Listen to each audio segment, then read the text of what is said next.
नमस्कार। आज हम बात करने वाले हैं हिंदी साहित्य की एक बहुत ही खास कृति के बारे में। नमस्कार। एक ऐसा उपन्यास जिसने कहानी कहने के अंदाज को ही बदल दिया और जिसका फिल्मी रूपांतरण भी उतना ही यादगार रहा। धर्मवीर भारती का उपन्यास सूरज का सातवां घोड़ा। हाँ, बिल्कुल। ये सिर्फ एक कहानी नहीं है। ये कहानी कहने की कला पर, उसके मतलब पर एक गहरा विचार भी है। और ये हमें ले जाती है निम्न मध्यम वर्ग की जिंदगी में, उनके सपनों और उनकी असलियत के बीच। सही कहा। और जिस तरह ये कहानी कही गई है वो इसे बहुत अलग बनाता है। हमारे पास जो भी सामग्री है, कुछ विश्लेषण, समीक्षाएं और श्याम बेनेगल की फिल्म पर जो बातें हैं, वो सब इसी अनोखे ढांचे की तरफ इशारा करती हैं। हाँ, तो आज हम कोशिश करेंगे कि इन स्रोतों की मदद से उपन्यास की अलग अलग परतों को समझें, देखें कि क्यों ये आज भी इतनी जरूरी लगती है। हमारा मकसद यही है। इसकी जो अनोखी कथा संरचना है, जो सामाजिक बातें ये उठाती है, माणिक मुल्ला जैसा किरदार, और हाँ, बेनेगल की फिल्म, इन सबको समझने की कोशिश करेंगे। कि आखिर क्यों इसे क्लासिक माना जाता है, साहित्य और सिनेमा दोनों में। बिल्कुल। तो चलिए शुरू करते हैं। सबसे पहली चीज जो ध्यान खींचती है वो है इसकी बनावट। 7 दोपहरें और हर दोपहर माणिक मुल्ला एक कहानी सुनाता है।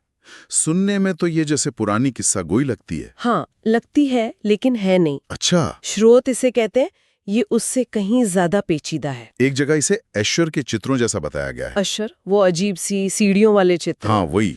जैसे उन चित्रों में पता नहीं चलता कहाँ से शुरू हो कहाँ खत्म हो, ऊपर क्या है नीचे क्या है, सब घुला मिला सा। अच्छा। वैसे ही इस उपन्यास में कहानियां हैं, एक दूसरे में गुंथी हुई। समय भी सीधा नहीं चलता, कभी आगे कभी पीछे। मतलब लीनियर नहीं है टाइम। नहीं, बिल्कुल नहीं। एक कहानी का पात्र दूसरी में दिखता है।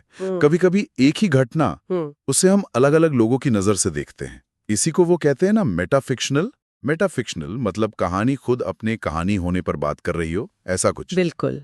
माणिक मुल्ला सिर्फ कहानी नहीं सुनाता, वो कहानी कैसे सुनाई जाती है, उसका क्या असर होता है, इन सब पर भी बीच बीच में बोलता है। दिलचस्प है। हाँ, और ये तकनीक, जैसे आपने कहा, किस्सा गोई वाली, पंचतंत्र, हितोपदेश, उनसे प्रेरणा तो लेती है, लेकिन भारती जी उसे एकदम नया मोड़ देते हैं। वो कैसे? वो इसे सामाजिक यथार्थ दिखाने और उस पर टिप्पणी करने का जरिया बना लेते हैं। ये सिर्फ स्टाइल के लिए नहीं है, ये पाठक को सोचने पर मजबूर करता है। कहानी कैसे बनती है, उसका मतलब कैसे निकलता है। उस जमाने में ये हिंदी साहित्य के लिए बहुत बहुत नया था। तो परंपरा से लेके कुछ नया बनाना। अच्छा, पर अगर बनावट इतनी अलग है तो कहानियों में है क्या? क्या ये सिर्फ प्रेम कहानियां हैं? कभी कभी ऐसा लगता है ऊपर से देखने पर। नहीं, यहीं पर श्रोता हमें रोकते हैं। प्रेम कहानी कहना इसके साथ पूरा न्याय नहीं करता। अच्छा। हाँ, प्रेम तो है, जरूर है, लेकिन ये कहानियां असल में आईना है निम्न मध्यम वर्गीय समाज का। हम देखते हैं गरीबी, आर्थिक तंगी, उसका जिंदगी पर असर, जाति परंपरा का बोझ, बेमेल शादियां, उनकी तकलीफें, खासकर औरतें, उनकी दबी हुई जिंदगी, उनके टूटे सपने। हाँ। ये उन लाखों करोड़ों लोगों की कहानियां हैं जो रोज समझौते करते हैं, चुपचाप सहते हैं। तो मतलब प्रेम भी यहाँ समाज और पैसे रुपए से जुड़ा हुआ है, अलग नहीं है। बिल्कुल सही। उपन्यास खुद ये बात कहता है, और आलोचक भी यही मानते हैं कि प्रेम सिर्फ एहसास नहीं है, वो पैसे, समाज, इन सब चीजों से बहुत गहरे जुड़ा है। लेकिन भारती जी उसे सिर्फ वहीं तक नहीं छोड़ते। वो प्रेम के नैतिक पहलू, उसकी खूबसूरती, यहाँ तक कि जिंदगी बदल देने की उसकी ताकत को भी दिखाते हैं। हाँ, ये बात है। और सबसे बड़ी बात, ये सब बिना किसी लेक्चर के होता है, कोई सीधा उपदेश नहीं। कहानी के किरदारों, घटनाओं से ही ये परतें खुलती हैं। वर्ग, लिंग, रूढ़ियां, उनकी जो हिंसा है वो धीरे धीरे सामने आती है। कहानी कहने का ढंग ही टिप्पणी बन जाता है। हाँ, बिल्कुल। अच्छा, और इन कहानियों को सुना कौन रहा है? माणिक मुल्ला, वो तो खुद एक पहेली है। स्रोत कहते हैं कि वो हिंदी साहित्य के सबसे पेचीदा कथावाचकों में से एक हैं। वो कहानी में है भी और नहीं भी। हाँ, माणिक मुल्ला वो इस उपन्यास की जान है, कह सकते हैं। उसकी स्थिति अजीब है, वो देखता है, समझता है, कभी कभी शामिल भी होता है, पर ज्यादातर चुप रहता है। हाँ, ज्यादातर निष्क्रिय रहता है। वो बड़ी बड़ी दार्शनिक बातें भी करता है, लेकिन उसके खुद के जो फैसले हैं वो कई बार सवालों में घिर जाते हैं। जैसे सती के मामले में। बिल्कुल। सत्ती जैसे पात्रों के साथ उसका जो रवैया है वो हमें सोचने पर मजबूर करता है। उसके नाम को लेकर भी एक थ्योरी है क्या? कि माणिक जो हिंदू नाम है और मुल्ला जो मुस्लिम संदर्भ देता है, ये मिलकर शायद एक मिली-जुली सेक्युलर भारतीय बुद्धिजीवी की पहचान बनाते हैं। पर ये सिर्फ एक व्याख्या है। तो उसकी ये जो अस्पष्टता है, ये जो नैतिक दुविधा से दिखती है, क्या ये जानबूझकर है? क्या लेखक चाहता है कि हम कथावाचक पर ही सवाल उठाएं? मुझे तो यही लगता है। माणिक की ये जटिलता, उसकी कभी-कभी दिखने वाली कमजोरी या स्वार्थ, और फिर खुद को सही ठहराने की कोशिश, हाँ, वो करता है। ये सब पाठक को थोड़ा असहज करता है। वो हमें सोचने पर मजबूर करता है कि जो देख रहा है या जो कहानी सुना रहा है, उसकी भी क्या कोई जिम्मेदारी है? क्या सिर्फ बता देना काफी है या कुछ करना भी चाहिए? बिल्कुल। उसकी ये अस्पष्टता हमें कोई आसान जवाब नहीं देती, बल्कि हमें खुद सोचने को कहती है। तो ये उपन्यास सिर्फ समाज पर नहीं, कहानी कहने की नैतिकता पर भी सवाल है। बहुत गहरा। और इसी से जुड़ा है उपन्यास का नाम, सूरज का सातवां घोड़ा। ये भी बड़ा काव्यात्मक और रहस्य वाला लगता है। क्या मतलब है इसका? स्रोतों में कुछ है? हाँ, ये उपन्यास का सेंट्रल मेटाफर है, कह सकते हैं। अच्छा। कहानी में ही माणिक मुल्ला एक मिथक बताता है कि सूरज के रथ में 7 घोड़े होते हैं। हाँ, सुना है। तो जब आगे के 6 घोड़े, जो शायद जिंदगी की मुश्किलें, सच्चाइयां, थकान, निराशा, इनके प्रतीक हैं, जब वो थक जाते हैं, हारने लगते हैं, तब ये 7वां घोड़ा, तब ये 7वां घोड़ा जो दिखता नहीं है, वही रथ को आगे खींचता है। ये भविष्य का घोड़ा है, सपनों का, उम्मीद का। तो ये निराशा में आशा का प्रतीक हुआ। हाँ, लेकिन ये कोई ऐसी वैसी आशा नहीं है, मतलब कोई झूठी या रोमानी उम्मीद नहीं। अच्छा। ये बहुत मुश्किल हालात के बीच पनपने वाली एक जिद्दी सी, नाजुक सी उम्मीद है। उपन्यास दिखाता है कि जिंदगी चाहे जितनी कठिन हो, इंसान के अंदर कहीं ना कहीं आगे देखने की इच्छा बची रहती है। ये 7वां घोड़ा उसी इच्छा का प्रतीक है।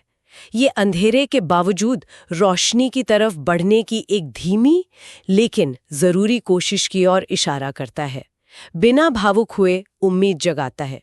ये भी इसकी खूबी है। वाह, इतनी गहरी, इतनी सारी परतों वाली कहानी, इसे पर्दे पर लाना तो बहुत मुश्किल रहा होगा। श्याम बेनेगल ने ये किया 1992 में, और फिल्म को बहुत तारीफें मिली, नेशनल अवार्ड भी। हाँ, बिल्कुल। राजिद कपूर थे, माणिक मुल्ला, और रघुवीर यादव, पल्लवी जोशी, नीना गुप्ता, अमरीश पुरी, बड़े कलाकार थे। फिल्म ने कैसे पकड़ा उपन्यास की आत्मा को? ये बहुत बड़ी चुनौती थी, खासकर उपन्यास का वो नॉन लीनियर मेटाफिक्शनल ढांचा, उसे सिनेमा में कैसे दिखाएं? हाँ, वो तो मुश्किल है। लेकिन बेनेगल इसमें काफी सफल रहे। स्रोत कहते हैं कि फिल्म उपन्यास की उस जटिल बनावट को, उसकी जो रिफ्लेक्टिव नेचर है, समय के साथ खेलने का अंदाज, कई नजरियों से कहानी कहना, उसे बनाए रखती है। अच्छा। विद्वान इसे सिर्फ वफादार रूपांतरण नहीं मानते, वो कहते हैं ये एक रचनात्मक री इमेजिनिंग है। फिल्म ने उस पजल जैसी दुनिया को, किरदारों की भावनाओं को अच्छे से पर्दे पर उतारा। मुझे याद है, फिल्म में कुछ सीन दोहराए जाते हैं, पर हर बार थोड़ा अलग लगता है, जैसे किसी और के नजरिए से देख रहे हो। बिल्कुल, यही तो कमाल था बेनेगल का। जैसे सत्ती की कहानी है या जमुना का मामला है, जब वो अलग अलग किरदारों के जरिए सामने आता है तो उसमें हल्के हल्के बदलाव आ जाते हैं। हाँ। इस बात पर भी जोर देता है कि सच कितना व्यक्तिपरक हो सकता है, हर किसी का अपना सच। और राजिद कपूर का अभिनय बहुत सटीक। माणिक मुल्ला की वो बुद्धिजीवी वाली पर थोड़ी निष्क्रिय सी शख्सियत, उसे उन्होंने खूब पकड़ा। और एडिटिंग, उसका भी बड़ा रोल है इन अलग अलग लेकिन जुड़ी हुई कहानियों को जोड़ने में। फिल्म में रोमांस का चित्रण कैसा था? क्या वो भी उपन्यास जैसा जटिल था?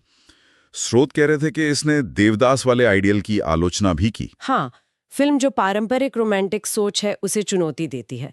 ये प्रेम को सामाजिक आर्थिक असलियत के आईने में देखती है, सिर्फ एक ऊंची आदर्श भावना की तरह नहीं। देवदास वाला मिथक कि प्रेमी दुख सहेगा, महान बनेगा। हाँ, उस मिथक को ये फिल्म कहीं ना कहीं तोड़ती है। यहाँ प्रेम में त्याग है तो मजबूरी भी है, स्वार्थ भी है, समझौता भी। ज्यादा यथार्थवादी, ज्यादा आलोचनात्मक तस्वीर है प्रेम की।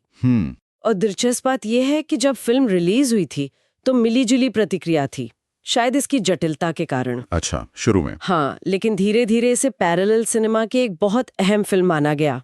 समानांतर सिनेमा मतलब वो फिल्में जो मेन स्ट्रीम मसालों से अलग असल मुद्दों और आर्ट पे ध्यान देती थी। बिल्कुल, उस लिहाज से ये एक बहुत महत्वपूर्ण आर्ट फिल्म है।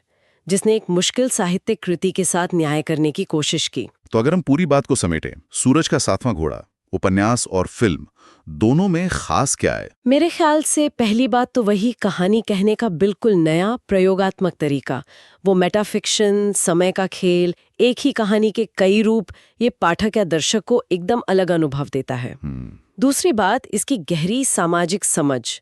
बिना चीखे चिल्लाए बहुत बारीकी से ये निम्न मध्यम वर्ग की जिंदगी, उनके दबाव, उनकी इच्छाएं, उनकी नैतिक दुविधाएं सब सामने लाता है। सही। तीसरी बात, मानिक मुल्ला, एक ऐसा किरदार जो उलझा हुआ भी है और यादगार भी, जो हमें कहानी सुनाने वाले की भूमिका पर सोचने को कहता है। और चौथी? और चौथी, वो सातवें घोड़े का प्रतीक, जो सारी निराशाओं के बीच भी एक जिद्दी सी उम्मीद की बात करता है। लेकिन यही जटिलता, क्या ये कुछ लोगों के लिए मुश्किल भी हो सकती है, जिन्हें सीधी कहानी पसंद हो? हाँ, बिल्कुल हो सकती है।